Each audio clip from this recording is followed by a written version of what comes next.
ಓಂ ಶಾಂತಿ. ಇಂದಿನ ದಿನಾಂಕ 11/10/2020. ಬಾಪ್ತಾದ ರಿವೈಸ್ 31/3/86.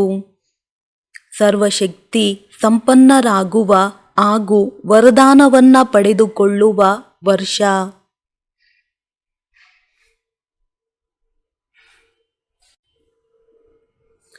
ಇಂದು ಸರ್ವ ಖಜಾನೆಗಳ ಮಾಲೀಕನು ತನ್ನ ಮಾಸ್ಟರ್ ಮಕ್ಕಳನ್ನು ನೋಡುತ್ತಿದ್ದಾರೆ.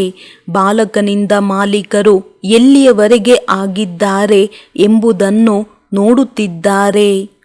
ಈ ಸಮಯದಲ್ಲಿ ಯಾರು ಶ್ರೇಷ್ಠ ಆತ್ಮರು, ಸರ್ವಶಕ್ತಿಗಳ ಸರ್ವ ಖಜಾನೆಗಳ ಮಾಲೀಕರು ಆಗಿದ್ದಾರೆಯೋ, ಮಾಲೀಕತ್ವದ ಆ ಸಂಸ್ಕಾರವು ಭವಿಷ್ಯದಲ್ಲಿಯೂ ವಿಶ್ವದ ಮಾಲೀಕರನ್ನಾಗಿ ಮಾಡುತ್ತದೆ.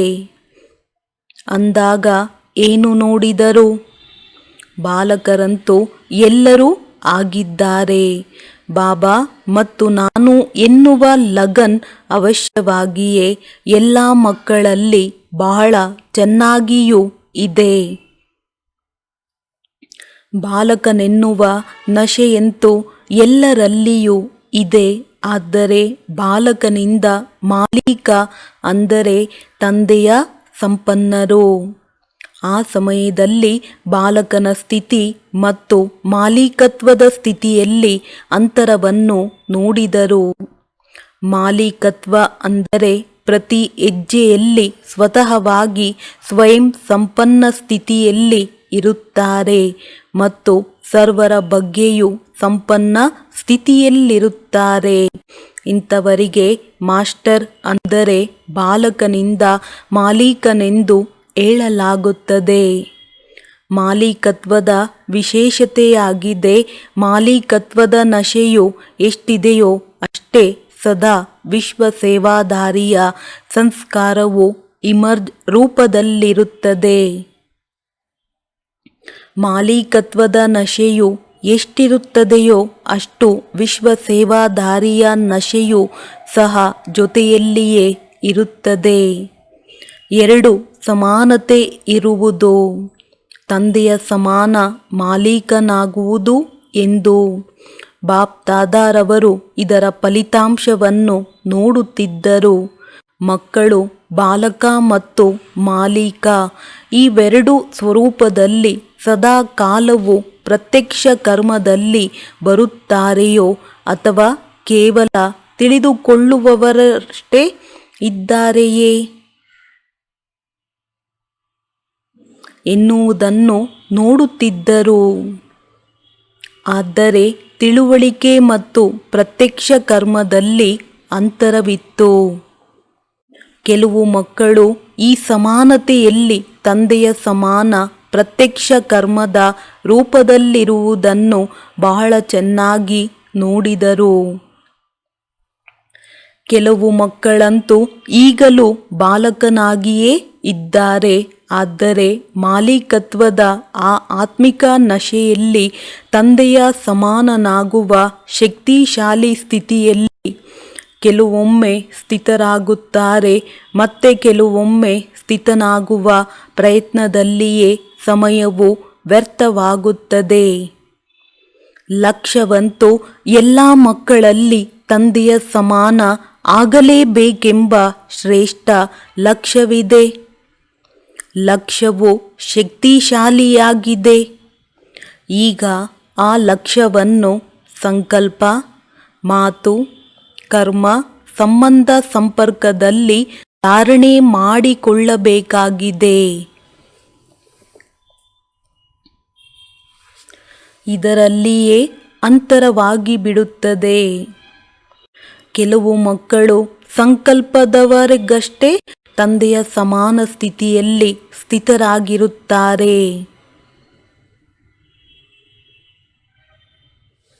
ಕೆಲವರು ಸಂಕಲ್ಪದ ಜೊತೆಗೆ ವಾಣಿಯವರೆಗೂ ಬಂದು ಬಿಡುತ್ತಾರೆ. ಕೆಲವೊಮ್ಮೆ ಕರ್ಮದಲ್ಲಿಯೂ ಆ ಲಕ್ಷ್ಯದಲ್ಲಿ ಬಂದು ಬಿಡುತ್ತಾರೆ.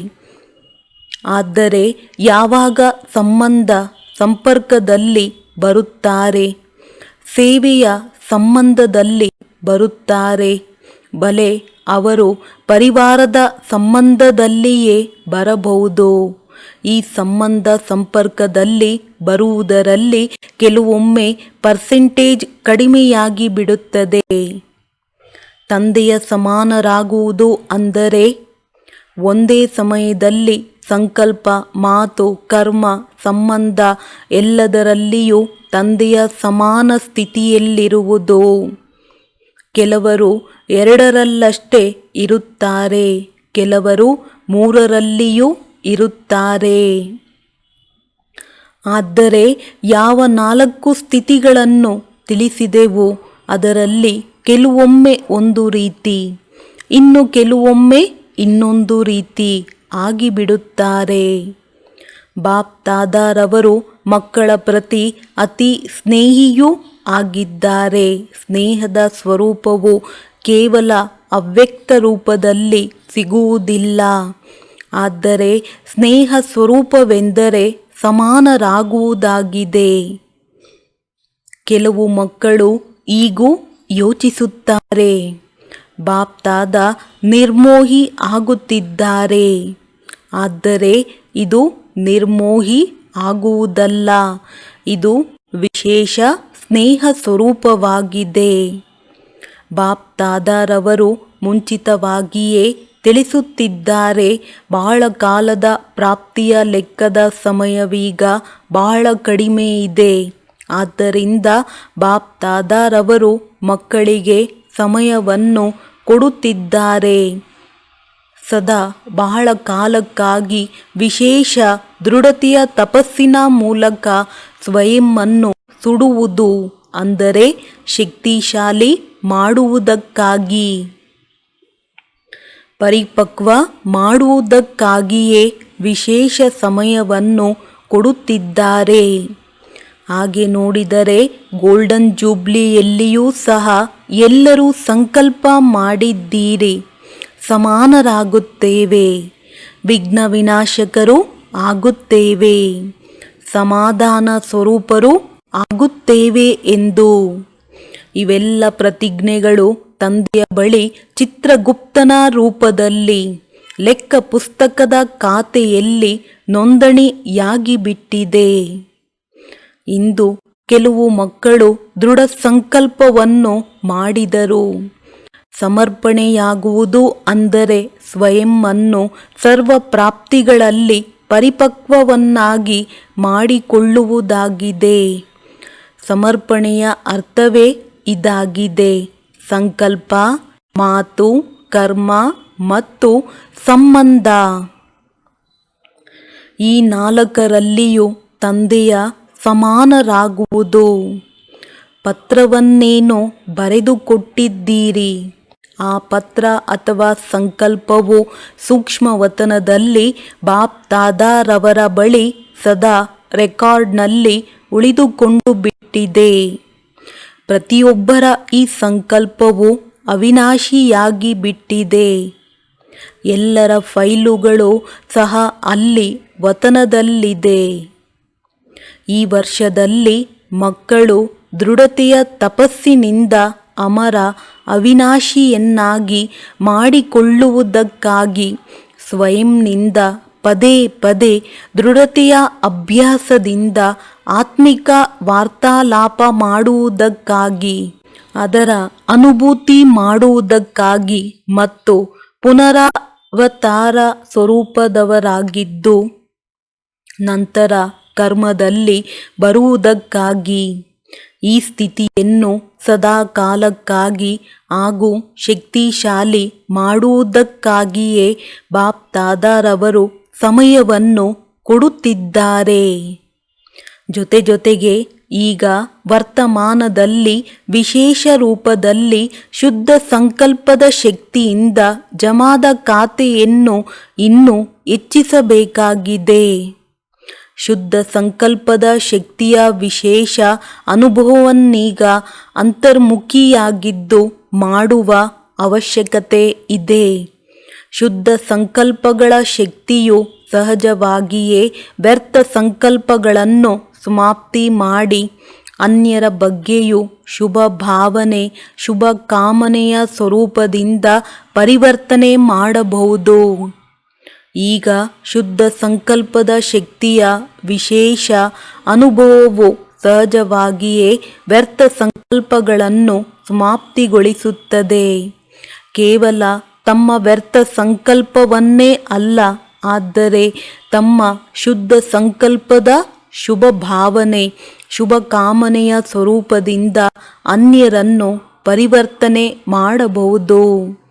ಈಗ ಈ ಶುದ್ಧ ಸಂಕಲ್ಪಗಳ ಶಕ್ತಿಯ ಸ್ಟಾಕ್ ಅನ್ನು ಸ್ವಯಂಗಾಗಿಯೂ ಜಮಾ ಮಾಡಿಕೊಳ್ಳುವ ಅವಶ್ಯಕತೆಯು ಬಹಳ ಇದೆ. ಮುರುಳಿ ಕೇಳುವ ಲಗನ್ ಅಂತೂ ಬಹಳ ಚೆನ್ನಾಗಿಯೇ ಇದೆ. ಮುರುಳಿ ಅಂದರೆ ಖಜಾನೆ ಎಂದರ್ಥ. ಮುರುಳಿಯ ಪ್ರತಿ ಪಾಯಿಂಟನ್ನು ಶಕ್ತಿಯ ರೂಪದಲ್ಲಿ ಜಮಾ ಮಾಡಿಕೊಳ್ಳಬೇಕು. ಇದು ಶುದ್ಧ ಸಂಕಲ್ಪಗಳ ಶಕ್ತಿಯನ್ನು ಹೆಚ್ಚಿಸುವುದು ಎಂದರ್ಥವಾಗಿದೆ. ಶಕ್ತಿಯ ರೂಪದಲ್ಲಿ ಪ್ರತಿ ಸಮಯವೂ ಕಾರ್ಯದಲ್ಲಿ ಉಪಯೋಗಿಸಿರಿ. ಈಗ ಈ ವಿಶೇಷತೆಯಲ್ಲಿ ವಿಶೇಷ ಗಮನವನ್ನಿಡಬೇಕು. ಈಗ ಶುದ್ಧ ಸಂಕಲ್ಪಗಳ ಶಕ್ತಿಯ ಮಹತ್ವಿಕೆಯನ್ನಷ್ಟೇ ಅನುಭವ ಮಾಡುತ್ತಾ ಇರುತ್ತೀರಿ. ಮನ್ಸಾ ಸೇವೆಯಲ್ಲಿಯೂ ಅಷ್ಟೇ ಸಹಜವಾಗಿ ಅನುಭವಿಯಾಗುತ್ತೀರಿ. ಮೊಟ್ಟ ಮೊದಲು ಸ್ವಯಂ ಪ್ರತಿ ಶುದ್ಧ ಸಂಕಲ್ಪಗಳ ಶಕ್ತಿಯ ಜಮಾ ಮಾಡಿಕೊಂಡಿರಬೇಕು.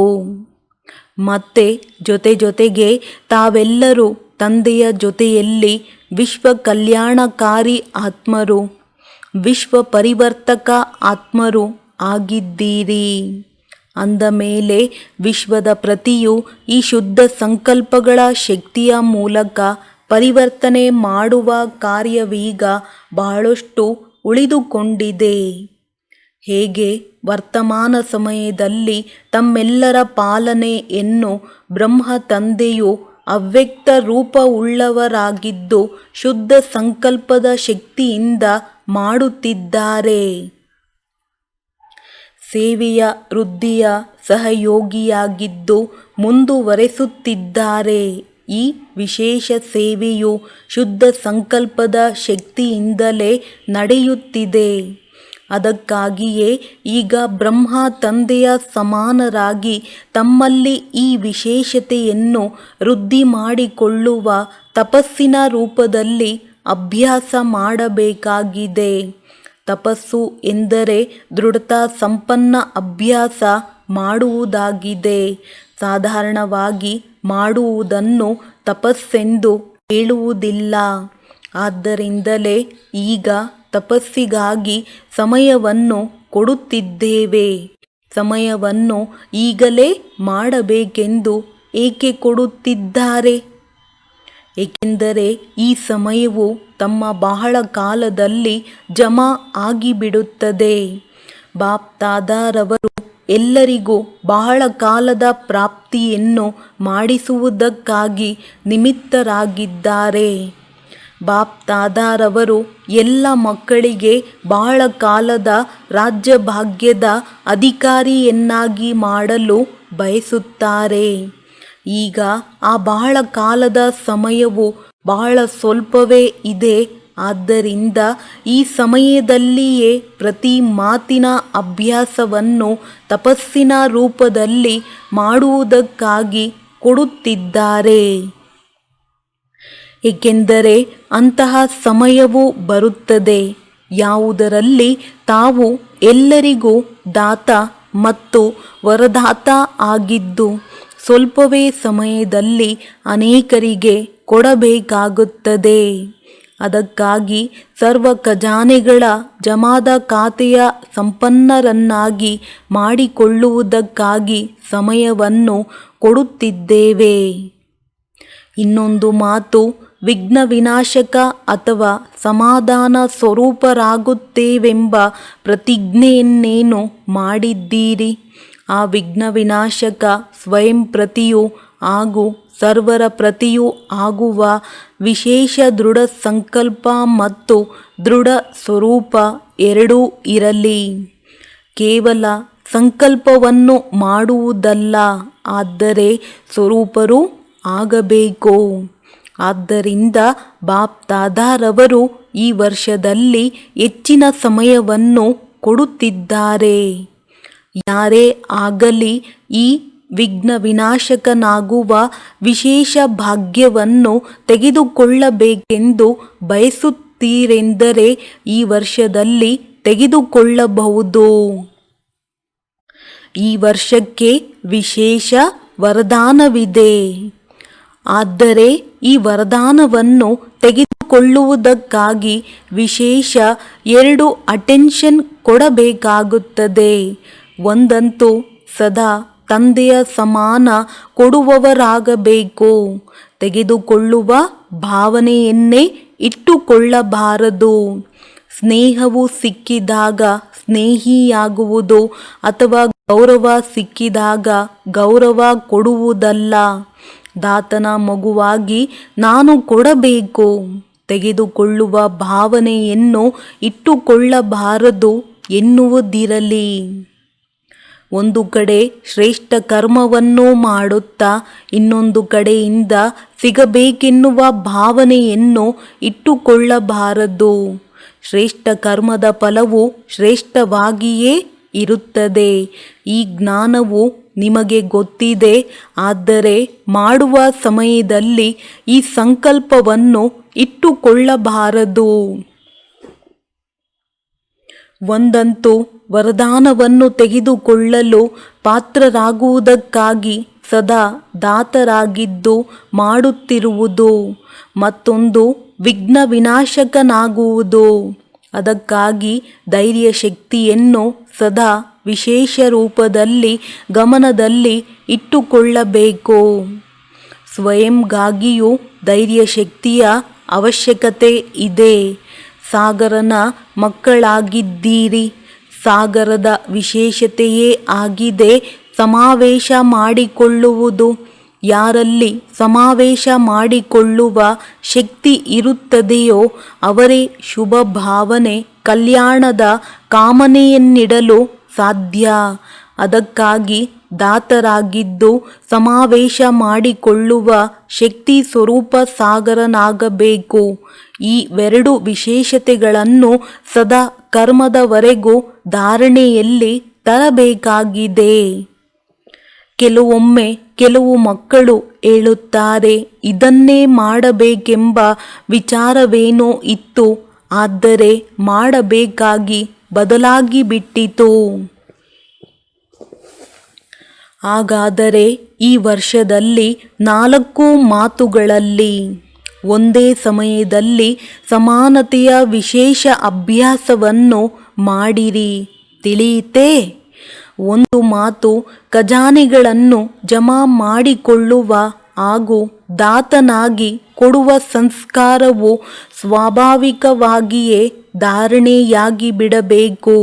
ಇದಕ್ಕಾಗಿ ಸಮಯವನ್ನು ಕೊಡುತ್ತಿದ್ದೇವೆ ಮತ್ತು ವಿಘ್ನ ವಿನಾಶಕನಾಗಿ ಮತ್ತು ಅನ್ಯರನ್ನು ಮಾಡುವುದರಲ್ಲಿ ಸದಾ ತಮ್ಮ ನಂಬರನ್ನು ನಿಶ್ಚಿತ ಮಾಡಿಕೊಳ್ಳುವ ಅವಕಾಶವನ್ನು ಕೊಡುತ್ತಿದ್ದೇವೆ.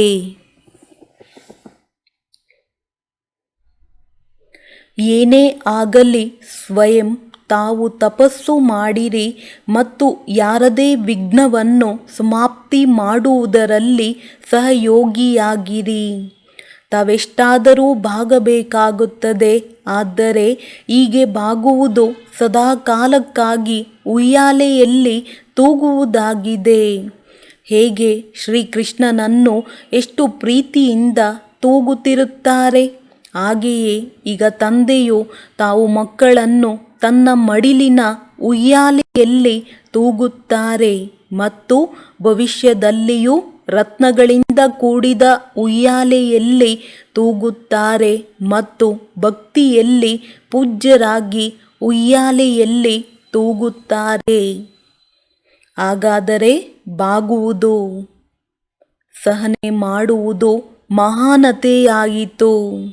ನಾನೇಕೆ ಬಾಗಲಿ, ಇವರು ಬಾಗಲಿ, ಇದರಲ್ಲಿ ತಮ್ಮನ್ನು ಚಿಕ್ಕವರೆಂದು ತಿಳಿಯಬಾರದು. ಹೀಗೆ ಬಾಗುವುದು ಮಹಾನತೆಯಾಗಿದೆ.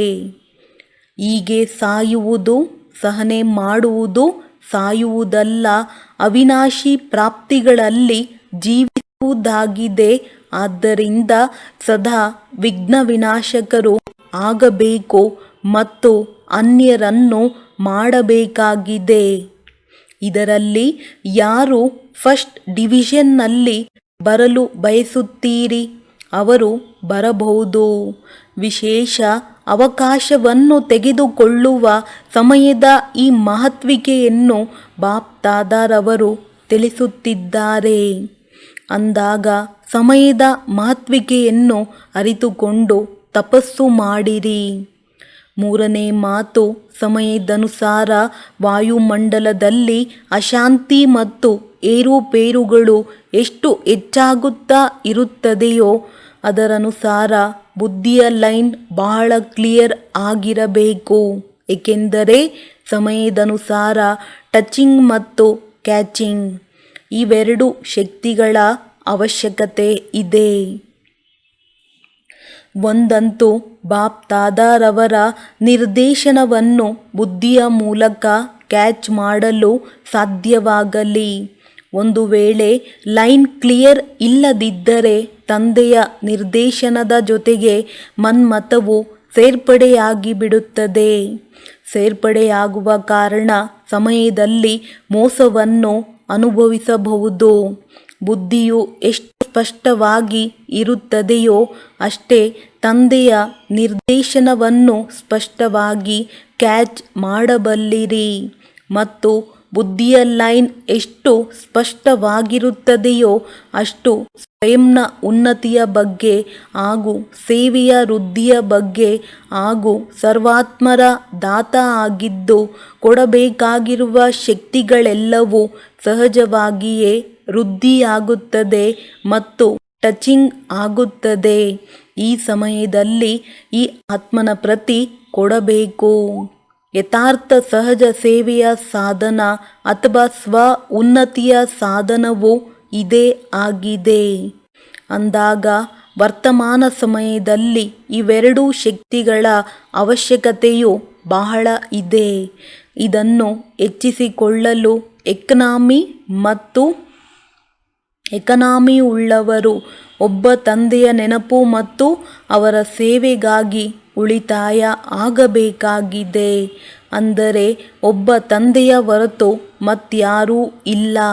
ಅನ್ಯರ ಆಕರ್ಷಣೆ ಅಥವಾ ಸೆಳೆತವು ಬೇರೆ ಮಾತಾಗಿದೆ. ಸೆಳೆತವಂತೂ ಅವಶ್ಯವಾಗಿ ಕೆಟ್ಟದ್ದಾಗಿದೆ. ಆದರೆ ತಮ್ಮ ಸ್ಥಿತಿಯನ್ನು ಅನ್ಯರ ಸ್ವಭಾವದ ಪ್ರಭಾವವು ಏರುಪೇರಿನಲ್ಲಿ ತರುತ್ತದೆ. ಅನ್ಯರ ಸಂಸ್ಕಾರವು ಬುದ್ಧಿಯನ್ನು ಘರ್ಷಣೆಯಲ್ಲಿ ತೆಗೆದುಕೊಂಡು ಬರುತ್ತದೆ. ಆ ಸಮಯದಲ್ಲಿ ಬುದ್ಧಿಯಲ್ಲಿ ಬಾಬಾ ಇರುತ್ತದೆಯೇ ಅಥವಾ ಸಂಸ್ಕಾರವಿದೆಯೇ? ಬಲೆ ಬುದ್ಧಿಯನ್ನು ಸೆಳೆತದ ರೂಪದಲ್ಲಿಯೇ ಪ್ರಭಾವಿತಗೊಳಿಸಲಿ ಅಥವಾ ಘರ್ಷಣೆಯ ರೂಪದಲ್ಲಿಯೇ ಪ್ರಭಾವಿತಗೊಳಿಸಲಿ, ಆದರೆ ಬುದ್ಧಿಯ ಲೈನ್ ಸದಾ ಕ್ಲಿಯರ್ ಆಗಿರಲಿ. ಒಬ್ಬ ತಂದೆಯ ಹೊರತು ಮತ್ಯಾರೂ ಇಲ್ಲ. ಏಕನಾಮಿ ಮತ್ತು ಎಕನಾಮಿ ಎಂದರೆ ಏನು ಎಂದು ಇದಕ್ಕೆ ಹೇಳಲಾಗುತ್ತದೆ. ಕೇವಲ ಸ್ಥೂಲ ಧನದ ಉಳಿತಾಯ ಮಾಡುವುದಕ್ಕೆ ಎಕನಾಮಿ ಎಂದು ಹೇಳುವುದಿಲ್ಲ. ಅದಂತೂ ಅವಶ್ಯಕವಾಗಿ ಮಾಡಬೇಕು. ಆದರೆ ಸಮಯವೂ ಸಹ ಧನವಾಗಿದೆ. ಸಂಕಲ್ಪವೂ ಸಹ ಹಣವಾಗಿದೆ. ಶಕ್ತಿಗಳು ಧನವಾಗಿದೆ. ಇವೆಲ್ಲವೂ ಉಳಿತಾಯ ಎಕನಾಮಿ ಮಾಡಬೇಕು. ವ್ಯರ್ಥವಾಗಿ ಖರ್ಚು ಮಾಡಬಾರದು. ಎಕನಾಮಿ ಮಾಡುವುದು ಅಂದರೆ ಜಮಾದ ಖಾತೆಯನ್ನು ಹೆಚ್ಚಿಸುವುದು. ಏಕನಾಮಿ ಮತ್ತು ಎಕನಾಮಿಯ ಸಂಸ್ಕಾರವುಳ್ಳವರು ಇವೆರಡೂ ಶಕ್ತಿಗಳ ಟಚಿಂಗ್ ಮತ್ತು ಕ್ಯಾಚಿಂಗ್ ಅನುಭವವನ್ನು ಮಾಡಬಲ್ಲರು. ಮತ್ತು ಈ ಅನುಭವವನ್ನು ವಿನಾಶದ ಸಮಯದಲ್ಲಿ ಮಾಡುವುದಕ್ಕೆ ಆಗುವುದಿಲ್ಲ. ಇದು ಈಗಿನಿಂದಲೇ ಅಭ್ಯಾಸವಾಗಬೇಕು. ಆಗಲೇ ಈ ಅಭ್ಯಾಸದ ಕಾರಣ ಅಂತ್ಯದ ಸಮಯದಲ್ಲಿ ಶ್ರೇಷ್ಠ ಮತ ಮತ್ತು ಗತಿಯನ್ನು ಪಡೆಯಲು ಸಾಧ್ಯವಾಗುವುದು. ತಾವು ತಿಳಿದುಕೊಳ್ಳಿ, ಈಗ ವಿನಾಶದ ಸಮಯವು ಸ್ವಲ್ಪವಾದರೂ ಇದೆ. ಬಲೆ ಅದು 10 ವರ್ಷಗಳೇ ಆಗಿರಲಿ. ಆದರೆ 10 ವರ್ಷಗಳ ನಂತರ ಈ ಪುರುಷಾರ್ಥವನ್ನು ಮಾಡಲು ಸಾಧ್ಯವಾಗುವುದಿಲ್ಲ. ಎಷ್ಟೇ ಪರಿಶ್ರಮ ಪಟ್ಟರೂ ಪುರುಷಾರ್ಥ ಮಾಡುವುದಕ್ಕೆ ಆಗುವುದಿಲ್ಲ. ಬಲಹೀನರು ಆಗಿಬಿಡುತ್ತೀರಿ. ಮತ್ತೆ ಅಂತ್ಯವು ಯುದ್ಧದಲ್ಲಿಯೇ ಹೋಗುತ್ತದೆ, ಸಫಲತೆಯಲ್ಲ. ತ್ರೇತಾಯುಗಿಗಳಂತೂ ಆಗಬಾರದಲ್ಲವೇ? ಪರಿಶ್ರಮ ಅಂದರೆ ಬಿಲ್ಲು ಬಾಣ ಎಂದರ್ಥ. ಮತ್ತು ಸದಾ ಪ್ರೀತಿಯಲ್ಲಿರಿ, ಖುಷಿಯಲ್ಲಿರಿ, ಅಂದರೆ ಮುರಳೀಧರರು ಆಗಬೇಕು, ಸೂರ್ಯವಂಶಿ ಆಗಬೇಕಾಗಿದೆ. ಮುರುಳಿಯು ನರ್ತನ ಮಾಡಿಸುತ್ತದೆ ಮತ್ತು ಬಿಲ್ಲು ಬಾಣವು ಗುರಿ ಸಾಧಿಸಲು ಪರಿಶ್ರಮ ಪಡುವಂತೆ ಮಾಡಿಸುತ್ತದೆ. ಹಾಗಾದರೆ ಬಿಲ್ಲುಗಾರರು ಆಗಬಾರದು, ಮುರುಳಿ ನುಡಿಸುವವರು ಆಗಬೇಕಾಗಿದೆ. ಆದ್ದರಿಂದ ಅಂತ್ಯದಲ್ಲಿ ಮತ್ತೆ ಸ್ವಲ್ಪ ಸಮಯವನ್ನು ಕೊಡಿ, ಅವಕಾಶ ಕೊಡಿ ಅಥವಾ ಕರುಣೆ ತೋರಿಸಿರಿ ಎಂದು ಯಾವುದೇ ದೂರನ್ನು ಕೊಡಬೇಡಿ. ಹೀಗೆ ಹೇಳುವುದೇನೂ ನಡೆಯುವುದಿಲ್ಲ. ಆದ್ದರಿಂದ ಮುಂಚೆಯೇ ತಿಳಿಸುತ್ತಿದ್ದೇವೆ. ಬಲೆ ಅಂತ್ಯದಲ್ಲಿಯೇ ಬಂದಿರಬಹುದು ಅಥವಾ ಮುಂಚೆಯೇ ಬಂದಿರಬಹುದು. ಆದರೆ ಸಮಯದನುಸಾರವಾಗಿ ಎಲ್ಲರಿಗೂ ಅಂತಿಮ ಸ್ಥಿತಿಯವರೆಗೆ ತಲುಪುವ ಸಮಯವಿದೆ. ಅದೇ ರೀತಿ ತೀವ್ರಗತಿಯಿಂದ ಈಗ ನಡೆಯಬೇಕಾಗುತ್ತದೆ. ತಿಳಿಯಿತೆ? ಒಳ್ಳೆಯದು. 4 ಕಡೆಯಲ್ಲಿರುವ ಸರ್ವ ಸ್ನೇಹಿ ಮಕ್ಕಳಿಗೆ, ಸದಾ ಹೃದಯ ಸಿಂಹಾಸನ ಅಧಿಕಾರಿ ಮಕ್ಕಳಿಗೆ, ಸದಾ ಸಂತುಷ್ಟತೆಯ ಹೊಳಪನ್ನು ತೋರಿಸುವಂತಹ ಮಕ್ಕಳಿಗೆ, ಸದಾ ಪ್ರಸನ್ನತೆಯ ವ್ಯಕ್ತಿತ್ವದಲ್ಲಿರುವ ಮಕ್ಕಳಿಗೆ, ಸದಾ ಬೇಹಿದ್ದಿನ ವಿಶಾಲ ಹೃದಯಿ, ಬೇಹಿದ್ದಿನ ವಿಶಾಲ ಬುದ್ಧಿಯನ್ನು ಧಾರಣೆ ಮಾಡಿಕೊಳ್ಳುವ ವಿಶಾಲ ಆತ್ಮರಿಗೆ ಬಾಪ್ ದಾದಾರವರ ಸ್ನೇಹ ಸಂಪನ್ನ ನೆನಪು, ಪ್ರೀತಿ ಹಾಗೂ ನಮಸ್ತೆ. ವರದಾನ: 5 ವಿಕಾರಗಳೆಂಬ ಶತ್ರುಗಳನ್ನು ಪರಿವರ್ತನೆ ಮಾಡಿ ಸಹಯೋಗಿಯನ್ನಾಗಿ ಮಾಡುವಂತಹ ಮಾಯಾಜೀತ್ ಜಗಜ್ಜೀತ್ ಭವ. ವಿಜಯಿಯು ಶತ್ರುವಿನ ರೂಪವನ್ನು ಅವಶ್ಯವಾಗಿ ಪರಿವರ್ತನೆ ಮಾಡುತ್ತಾನೆ. ಅಂದ ಮೇಲೆ ತಾವು ವಿಕಾರಗಳೆಂಬ ಶತ್ರುಗಳನ್ನು ಪರಿವರ್ತನೆಗೊಳಿಸಿ ಸಹಯೋಗಿ ಸ್ವರೂಪರನ್ನಾಗಿ ಮಾಡಿಬಿಡಿ. ಅದರಿಂದ ಅವರು ಸದಾ ತಮಗೆ ನಮಸ್ಕಾರ ಮಾಡುತ್ತಿರುತ್ತಾರೆ. ಕಾಮವಿಕಾರವನ್ನು ಶುಭ ಕಾಮನೆಯ ರೂಪದಲ್ಲಿ, ಕ್ರೋಧವನ್ನು ಆತ್ಮಿಕ ನಶೆಯ ರೂಪದಲ್ಲಿ, ಲೋಭವನ್ನು ಅನಾಸಕ್ತ ವೃತ್ತಿಯ ರೂಪದಲ್ಲಿ, ಮೋಹವನ್ನು ಸ್ನೇಹದ ರೂಪದಲ್ಲಿ ಮತ್ತು ದೇಹಾಭಿಮಾನವನ್ನು ಸ್ವಾಭಿಮಾನದ ರೂಪದಲ್ಲಿ ಪರಿವರ್ತನೆ ಮಾಡುತ್ತೀರೆಂದರೆ ಮಾಯಾಜೀತ್ ಜಗಜ್ಜೀತರು ಆಗಿಬಿಡುತ್ತೀರಿ. ಸ್ಲೋಗನ್: ರಿಯಲ್ ಗೋಲ್ಡ್ ಅಪ್ಪಟ ಚಿನ್ನ. ನನ್ನತನವೇ ದೇಹಾಭಿಮಾನ ಅಲಾಯ್ ಆಗಿದೆ. ಅದು ಮೌಲ್ಯವನ್ನು ಕಡಿಮೆ ಮಾಡಿಬಿಡುತ್ತದೆ. ಆದ್ದರಿಂದ ನನ್ನತನವನ್ನು ಸಮಾಪ್ತಿ ಮಾಡಿಬಿಡಿ. ಒಳ್ಳೆಯದು. ಓಂ ಶಾಂತಿ.